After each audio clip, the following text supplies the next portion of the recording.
और जनता ने वोट की चोट दी और आपका ये कार्यकर्ता सांसद बन गया, सबके मुंह बंद हो गए। भीम आर्मी के कार्यकर्ताओं ने संविधान हाथ में उठाया, बड़े बड़े नेता संविधान लेके घूमने लगे, कहीं संविधान की रक्षा करेंगे, संविधान की रक्षा है। तो विपक्ष के दौड़े दौड़े भागते हैं कि हम पहले पहुंच जाए, हम पहले पहुंच जाए, हम पहले पहुंच जाए, फोटो खिंचवा ले। ये भीम आर्मी की देन। कोई नहीं चाहता था किसी के मरे नहीं, किसी की तकलीफ में। बहुत सारी पार्टियों में तो बैंक लगा देता, किसी के दुख सुख में नहीं जाना। सबसे ज्यादा मजदूर कहां से जाते हैं देश में? क्यों ये मजदूरों का प्रदेश है क्या? सबसे ज्यादा आईएएस भी यहां से जाते हैं और सबसे ज्यादा मजदूर भी यहां से जाते हैं। क्यों?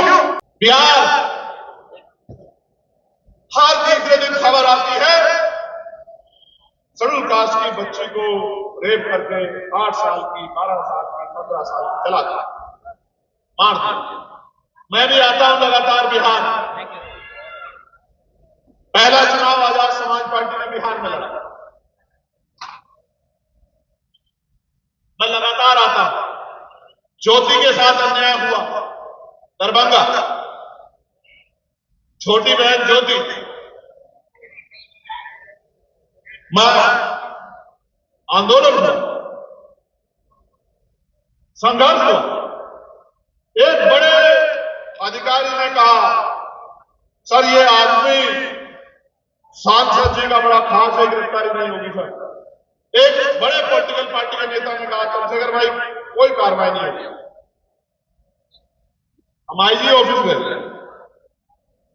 कोविड का समय था, छू नहीं रहा था कोई किसी को, छू नहीं रहा। बाप बेटे को देखना नहीं चाह रहा था। हम आईजी से मिले और हमने आईजी कहा कि 20 दिन आपके, 21वां दिन हमारा। अगर 20 दिन में गिरफ्तारी नहीं तो 21वें दिन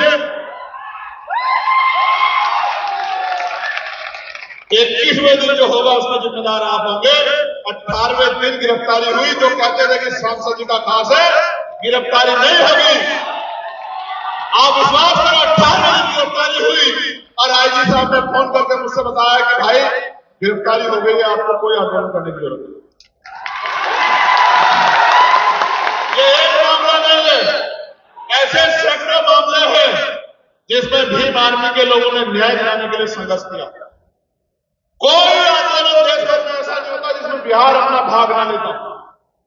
कोई बंद बुलाया जाए, कुछ भी बुलाया जाए, सबसे पहले पटना में भीम आर्मी के बहादुर नौजवान खड़े होते हैं,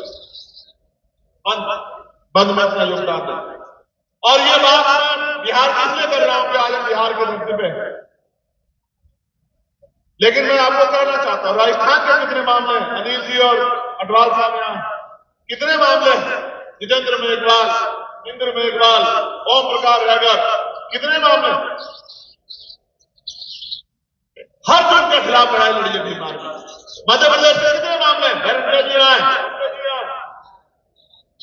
विद्रोही जी आए, कितने मामले हैं जिनमें लड़ाई लड़ी है भीम आर्मी ने। एक कितना बड़ा आंदोलन किया था 12 फरवरी को, 5 लाख लोग जुटाए थे, सरकार की जीत हराम कर दी थी एक दिन में। भीम आर्मी में बहुत शक्ति है, बहुत शक्ति है भीम आर्मी। बस उस शक्ति से भविष्य में क्या निर्माण करना है सोचो। अगर आपने वोट की ताकत से चंद्रशेखर आजाद को लोकसभा में नहीं भेजा होता, मेरे भाइयों, मेरी बहनों, मेरी माओ, मेरे प्यारे साथियों, तो क्या पार्लियामेंट में आपकी आवाज उठाने वाला था? कोई ईमानदार से बताओ। जो लोग ये कहते हैं कि आजाद समाज पार्टी ये कर रही है, वो कर रही है, मैं उन सबसे पूछना चाहता हूं, क्या कभी जब कमजोरों पे जुल्म होता है, उनके बच्चों पे, उनके घरों पे, उनकी जमीन छीन जाती है, उनको मारा जाता है, किसी को दर्द होता है? जो लोग कहते हैं भीम आर्मी तक तो ठीक था लेकिन आजाद समाज पार्टी नहीं बनानी चाहिए थी, तो आप मुझे बताओ, ईमानदार का दिल पे हाथ रख कर बताओ, जब तक भीम आर्मी थी कौन सा राजनीतिक दल हमारा समर्थन करता था? बताओ जरा। आप जो कह रहे हो मान लूंगा। आप बताओ कोई राजनीतिक दल था जो कहता था कि ये नौजवान, ये बच्चे हमारे में समाज में लड़ रहे? बताओ ईमानदार से था कोई? मजाक उड़ाते थे, आरोप लगाते थे, आपके आंसुओं पे हंसते थे। लेकिन जब आजाद समाज पार्टी नाम का दल आया तो अच्छे की नींद उड़ गई। और कुछ लोग चैलेंज लेके पार्षद नहीं बन पाएंगे, सभासद नहीं जीत पाएंगे, चेयरमैन नहीं जीत पाएंगे। और जैसे जनता ने कहा कि अहंकार अच्छा नहीं होता और जनता ने वोट की चोट दी और आपका ये कार्यकर्ता सांसद बन गया, सबके मुंह बंद हो गए।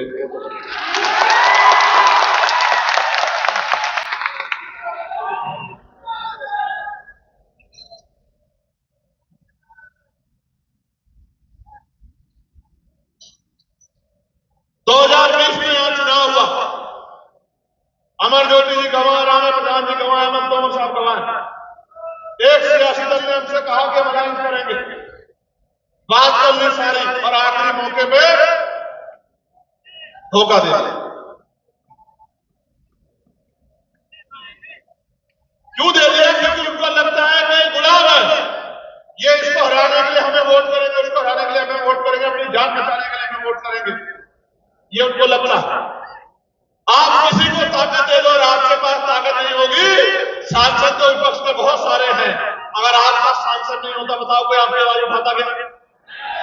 बताओ जोर से उठाता क्या? उत्तर प्रदेश में भी हमने मिलकर लड़ने की बात कही। उत्तर प्रदेश में भी एक पार्टी ने हमसे वादा किया, आखिरी टाइम में हमारे पीठ में छुरा हुआ। हमने सब पे भरोसा किया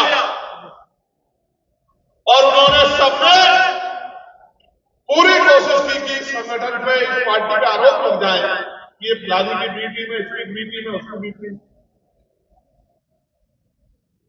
इसलिए आपसे कह रहा हूं, जब से बीमार के कार्यकर्ताओं ने संविधान हाथ में उठाया, बड़े बड़े नेता संविधान लेके घूमने लगे, कहीं संविधान की रक्षा करेंगे, संविधान की रक्षा करेंगे। ये बीमारी की देन है। अगर आज इसमें जुल्म होता है तो विपक्ष के लोग दौड़े दौड़े भागते हैं कि हम पहले पहुंच जाए, हम पहले पहुंच जाए, हम पहले पहुंच जाए, फोटो खिंचवा ले। ये बीमारी की देन। कोई नहीं जाता था किसी के मरने, किसी की तकलीफ में। बहुत सारी पार्टियों में तो बैंक लगा देता, किसी के दुख सुख में नहीं जाना है। ये बीमारी की देन। इसलिए आपसे कह रहा हूं, बहुत जिम्मेदारी से कह रहा हूं, कोई जीते कोई हारे, आपके मुद्दों पे तब तक बात नहीं होगी जब तक आपका प्रतिनिधित्व नहीं होगा। इसलिए बिहार के मेरे भाइयों, हमें अपनी तरफ देखना है। अगर सब लोग इतने अच्छे होते तो बाबा साहब अम्बेडकर पार्टी क्यों बनाते? बाबा साहब ने पार्टी क्यों बनाई? उस समय बहुत सारी पार्टियां थी, कांग्रेस थी, लेफ्ट थे, अकाली दल थे, मुस्लिम लीग थे। बाबा साहब ने पार्टी क्यों बनाई? क्या बाबा साहब समझदार नहीं थे क्या? बताओ, उनके जितना विद्वान तो कोई नहीं था ना। आज भी ये बात प्रासंगिक है या नहीं है? मैं गया था अमेरिका, कोलंबिया यूनिवर्सिटी में लगी है statue, symbol of knowledge of Baba Saheb Ambedkar लगी है, स्टैच्यू मैंने देखी। तो आप समझिए बाबा साहब ने पार्टी क्यों बनाई? क्योंकि बाबा साहब ये जानते थे कि जब तक हमारे हाथ में ताकत नहीं होगी, हमारी समस्या को कोई नहीं होगा। बाबा साहब चले गए, आखिरी पार्टी बाबा साहब ने मसौदा तैयार किया आरपीआई का। आरपीआई काम करने लगी, लेकिन आरपीआई के जरिए बहुत बड़ी शक्ति नहीं बनी राजनीति हमारी। मानव काशीराम साहब ने मोर्चा, उन्होंने दल बनाया। क्या मानव काशीराम साहब कमजोर थे या गैर जिम्मेदार थे या बाबा साहब के विरोधी थे? नहीं, ना बाबा साहब अम्बेडकर के विरोधी थे, ना कमजोर थे, ना ही किसी की टीम थी। वो तो साइंटिस्ट थे, साइंटिस्ट। उन्होंने अपनी नौकरी छोड़ी, अपना परिवार छोड़ा, समाज को समझाने निकले, राजनीतिक पार्टी बनाई, सामाजिक संगठन बनाया, कर्मचारियों का संगठन बनाया। और अगर आजाद समाज पार्टी मैदान में है तो वो इसलिए मैदान में है क्योंकि आजादी के 75-76 साल बाद भी हमारे देश में आंसू नहीं सूखे हैं। ये बिहार में आप अच्छी तरह जानते हैं। क्या बिहार का नौजवान प्लान नहीं करता है? बताओ साथियों, करता है नहीं करता है? सबसे ज्यादा मजदूर कहां से जाते हैं देश में? क्यों ये मजदूरों का प्रदेश है क्या? सबसे ज्यादा आईएएस कहां से जाते हैं और सबसे ज्यादा मजदूर भी यहां से जाते हैं। क्यों? इसलिए जाते हैं क्योंकि यहां की सरकारों को फर्क नहीं पड़ता। और ये किसी एक पार्टी की बात नहीं है, इससे पहले भी सरकारें रही, सबके लिए कह रहा, सबके राज्य में प्लान हुआ। और मैंने तो कोरोना काल देखा है, हिमाचल में बैठे, वहीं बैठे, मेरे आज भी याद है दिल्ली में जब कोरोना काल था पर मजदूरों को निकाला गया था, बस स्टैंड में जगह नहीं थी, रेलवे लाइन बंद थी, रेल नहीं चल रही थी। किसी सरकार में या यहां की हो या दिल्ली की, आपको घर तक भेजने के लिए रेल की व्यवस्था नहीं थी, जो आज पुल बरसाने की बात है। हमने तो अपने आंखों से देखा, इधर से डंडा मारती थी पुलिस, उधर भाग जाते, उधर से डंडा मारते इधर से भाग जाते। कोई पुल के नीचे को जाता था सड़े गले पानी में, भूखे प्यासे, जो कुछ हमसे बनता था हम लोग कोशिश करते देते थे कि भाई खाओ, क्योंकि हमारे अपने लोग, हमें दर्द होता है, मजदूर, हमें तकलीफ होती है उनके आंसुओं से। कोई अपने बच्चे को बैग पे लटका के पैदल पैदल आ रहा है, कोई ट्रेन के आगे मर गया, कोई प्यास से मर गया, कोई पूछने वाला नहीं। ये जिंदगी है मजदूरों की।